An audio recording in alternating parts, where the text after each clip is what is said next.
The day has arrived. We are finally working on pies. Now, I'm going to show you how to make the pie that we will make at the high school in the event that we ever cook in person. The pie pan is itty bitty. Yours obviously at high school are different looking than mine, but it's about the same size, so it's a tiny pie. If you're making this at home for Thanksgiving or for your family, you can go ahead and make a full-size pie crust and pie. The whole point of the pie recipe is for you to gain experience making the pie crust. So that is the requirement for this lab, is that you just have a pie crust that you make from scratch, not something that's Oreo, not something that's graham cracker, something that's like a legit dough. So you can make whatever pie you want at home. All right, let's get started. So again, this is our mini pie. So I'll be using mini tools. So the first instruction is to take your 1/4 cup of flour and to combine it with the salt. Now it's 1/8 of a teaspoon of salt. At high school, we actually have 1/8 of a teaspoon, but I don't here, so I just took 1/2 of a 1/4. Salt, as we learned in our notes, only adds flavor to the pie dough, and it to some extent works as a preservative. So just don't put too much, because too much salt is going to be gross. So mix it around. Now we're going to cut the shortening in with our pastry scraper, but I want you guys to know that our pastry scraper is a fork, because a real pastry scraper is way too big for this small amount that you guys are making. And that will always be the case when we make pies at the high school using our small pie pans. But if you guys are making this at home, a full-size pie, you're going to need to use an actual pastry pastry blender or cutter. And this is the tool that you will need to use. That's the pastry cutter, or not cutter, pastry cutter blender. It has like 2 names, and I think I called it a pastry scraper to start out with, so I apologize, guys. So 2 tablespoons of shortening. There we go. Get that into our bowl. There we go.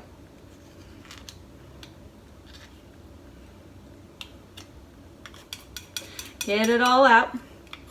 Now, we talked about gluten in our notes. We talked about the fact that you need 3 factors for gluten to develop. You need liquid, you need manipulation, and you need a starch. Well, we have the starch and we have the manipulation happening right now, but we don't have the liquid, so the gluten is not going to develop until I add the liquid. Sorry, it looks like there's an earthquake. So I can manipulate this as much as I want right now. I haven't added the water. So keep in mind that you want to manipulate to get this the shortening all cut into this, to make it look like it is cornmeal or rice. And because I haven't added the water yet, that can happen. But once I add the water, then I have to be a little bit more cautious with my manipulation. So I can kind of go to town on this right now. It's kind of nice to know the principles behind making the pie crust, so that you know when you can manipulate and when you cannot. I know so many people who say pie crust is the hardest thing ever, and it's just because they don't understand how pie crust works. But you'll understand it because you have this awesome foods class that you're taking, where you're going to learn all of the science behind making your pies. Or so that is the goal. So I'm just trying to get all that shortening incorporated into the flour. Remember, the shortening creates a waterproof barrier around the flour particles to keep the water from adding too much moisture to the starch, causing too much gluten. Okay. So this is what it looks like when it is ready. See, nice and crumbly, not beautiful. Now the next step is to add your it's a 1 tablespoon of cold water. Typically there's a range in most recipes. We put a tablespoon just so that it's not, we can guarantee that you're not gonna put too much water in it ourselves. Mrs. Abner and I can guarantee that, because too much water, like I said, is going to be detrimental to your pie. So you're gonna drizzle your tablespoon in there, and it's ready when your dough just starts to leave the sides of the bowl, which, take a look, I barely added any water to that, and I haven't really done much manipulating, but the water is definitely taking care of it, making it just barely leave the sides of the bowl. So this is ready. It's hydrated enough. Like I said before, during our notes, the amount of water you add is actually dependent on the humidity of the room. So if it's really, really humid, you add less water. If it's really, really dry, you add more. Now you're not gonna know that, right? I mean, I don't know how humid it is in here, but I can tell when I'm making my pie crust when my water has been added sufficiently. So if you paid close attention to what I just did there with the water and the dough just leaving the sides of the bowl and not adding too much hydration, you should be good to go. So let's keep going. I'm now gonna take my dough and I'm gonna gather it up into a loose ball, and I'm going to start to roll it out. Now, if you're at home and you have fancy equipment like pastry cloth to help prevent it from sticking to the counter, that is awesome. I'm just gonna simply use some flour. I'm also going to grab this spoon to help gather it into my ball.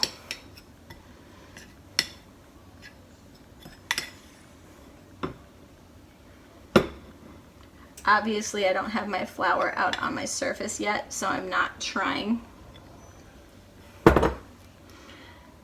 to roll it out yet. I'm just literally gathering it into a ball. And because I don't want to manipulate it too much, I'm going to keep it in this nice loose ball. So you can see that it's not like a beautiful dough that you would expect to see with pizza or cinnamon rolls. It's just kind of a loose ball of dough that seems like it might not work out, but in the end, it is going to work out. Now, I'm going to tell you, if you do not have a pastry scraper, this time I'm using the right term here, then you're going to have trouble getting this off the counter. Your pastry scraper is this thing right here. So you do want to be careful to not get this stuck to the counter. Flour up your rolling pin. Spritz a little bit on top of your dough. And now we're just simply going to very gently roll this out in all directions. Now it's starting to stick to my rolling pin again because the dough absorbed the flour that I had put on my rolling pin. But I'm just putting a dusting so it's not like it's absorbing too much flour, changing the proportions of the recipe.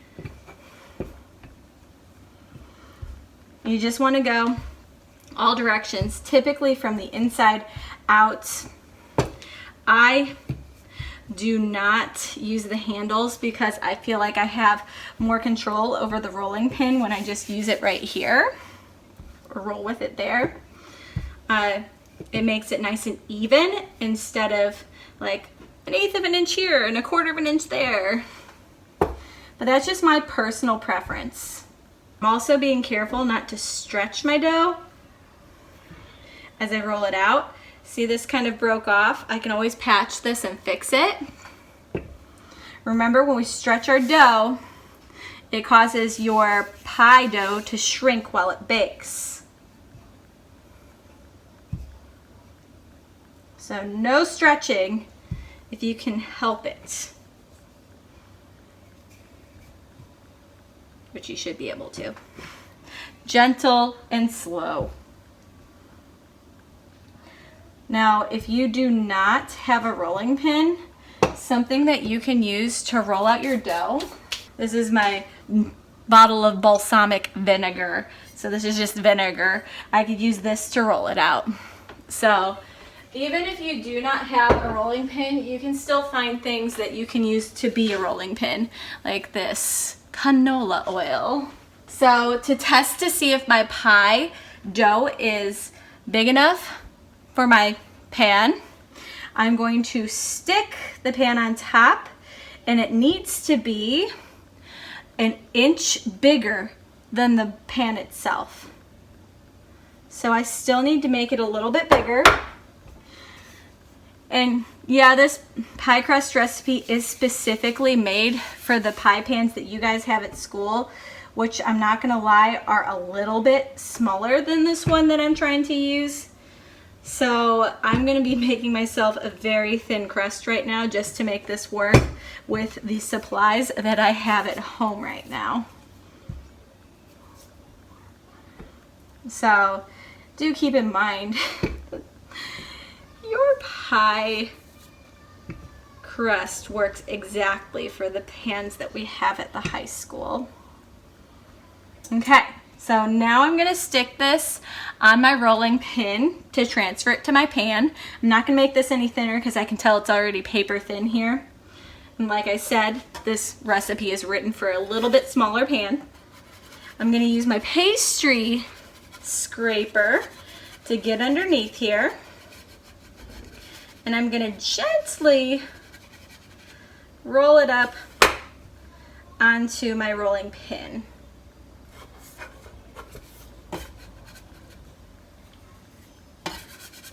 Which is kind of difficult to do, especially if your pie crust is ridiculously too thin, like mine is. And I'm really glad that this is giving me troubles because I want to show you how to work out some of these troubles. So you can see that my pie crust is trying to tear and rip, and that's okay. Most people would go, oh my gosh, I need to re-roll this. I don't re-roll dough ever because it's just going to make it tough and dense and it's not going to work out. So you're probably looking at this right now going, oh, Miss Bland, this looks terrible. And you're probably not wrong. It's definitely not the right recipe for this pan. But you know what? It's important to know how to fix pie dough that breaks. So I'm gently just putting my dough into my pan without stretching it, and I'm patching it together. See, you can see right here, there was this hole here that I have now melded back together with my fingers and just getting that dough to patch to itself. So I'm pressing my dough along the sides of the pan and the bottom. And use that piece that I was talking about, or any other piece that seems to be falling off of here. And I just add it back. It's like Play-Doh, guys. It's like you are taking Play-Doh and you're molding it. So never re-roll, patch, patch, patch, patch. And there's just enough hydration in this to make this patch beautifully.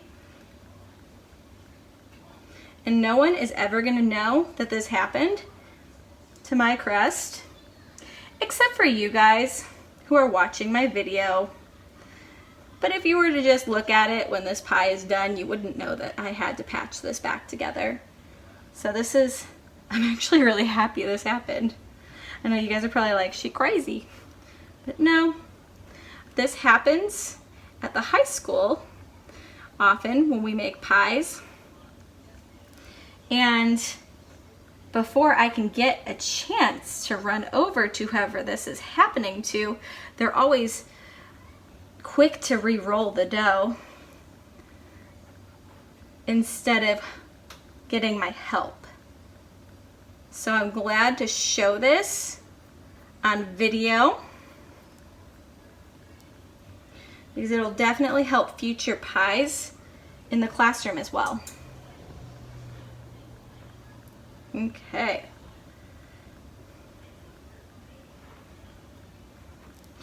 Do keep in mind it does help to have crust that's a little bit rolled out thicker because the recipe is not too small for the pan that you are using. Look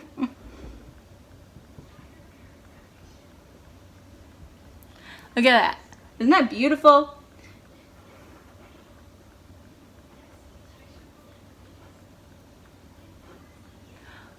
There we go. Now we're ready to cut off the edges. I get a sharp knife.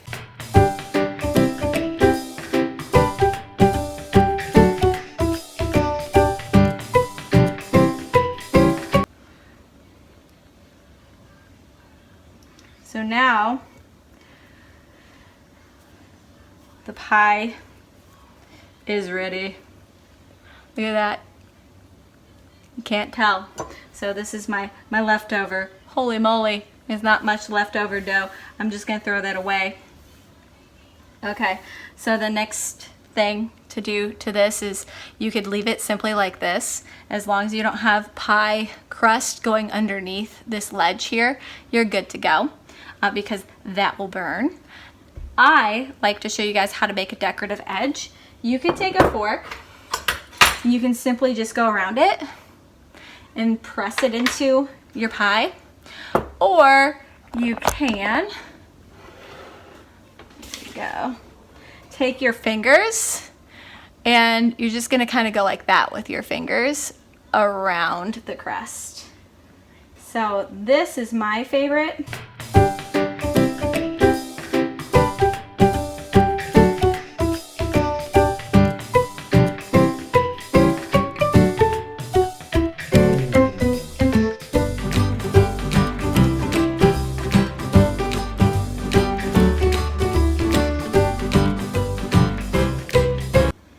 Here we go. Look at that. When we started, this looked like a disaster, cracked and, well, falling apart all over the place. But the dough was good with the amount of hydration and the very little amount of manipulation. So I was able to piece it back together like it's Play-Doh or fondant and make it look like that never happened.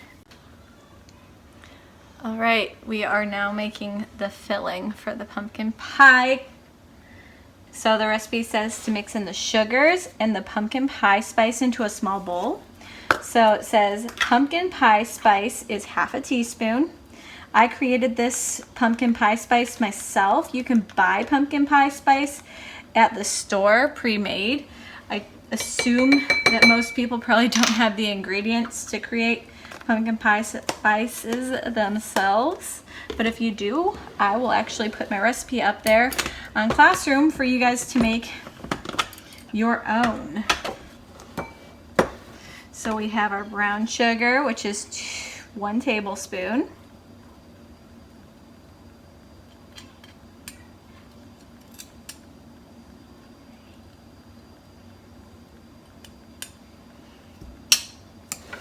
And then we have our white sugar, which is 2 tablespoons.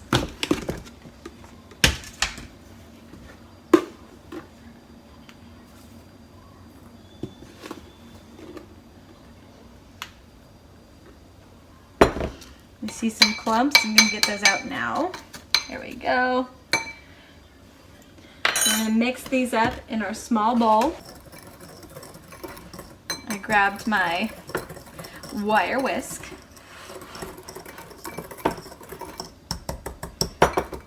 Get those clumps out. Now it says stir in the egg.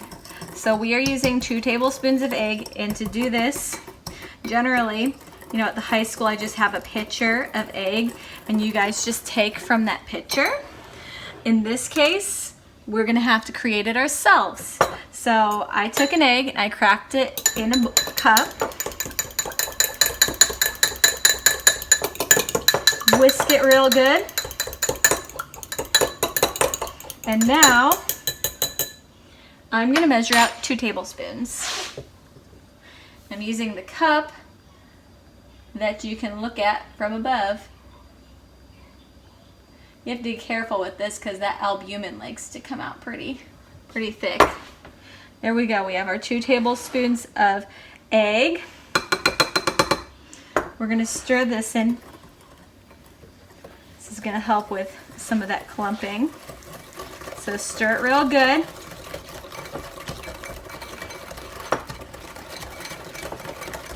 Now it says it wants us to stir in the pumpkin. Here's my homemade pumpkin, or half a cup of pumpkin.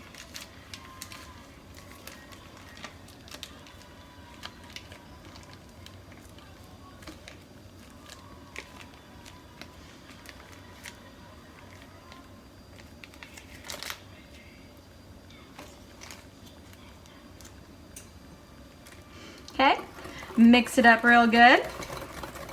Now, once I add the evaporated milk, I don't want to go crazy mixing. Like, yes, I want to mix it so it's combined completely, but I don't want to get it all bubbly and foamy. So I'm going to mix gently now, because those little bubbles and foaminess that you might get in this bowl will then cook into the top of your pie and make it look bubbly and foamy. So to get yourself a smooth looking pie, just stir gently.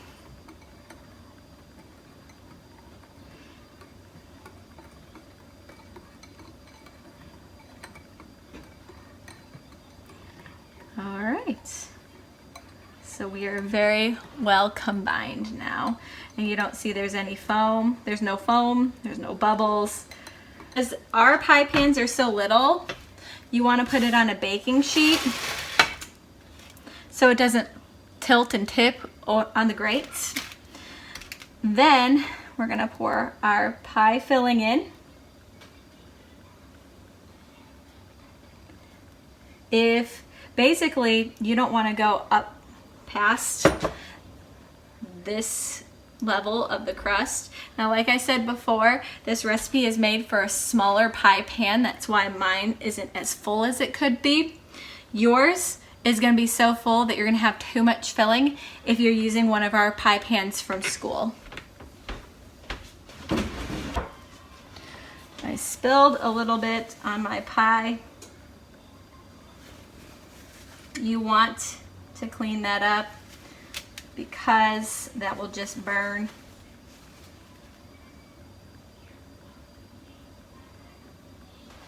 So keep that in mind too. And when you're putting this in the oven, if you're wobbly and your filling is sloshing, anywhere it sloshes on that crust that's not underneath the filling is going to burn. So now we are going to bake this at 425 for 15 minutes. Once the timer goes off, we are going to reduce the temperature to 350 for 40 minutes. It says 40 to 50 minutes. The pie is ready when you insert a knife into the top and it comes out clean. Now at the high school, you're not going to see that because I will always have to take that out of the oven for you.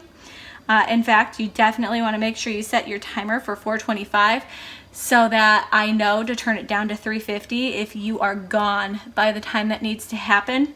I've had pies burn because people don't set timers on their pies. So this right here is specifically for if we were to cook this at school. Make sure you set those timers. All right, so we are ready.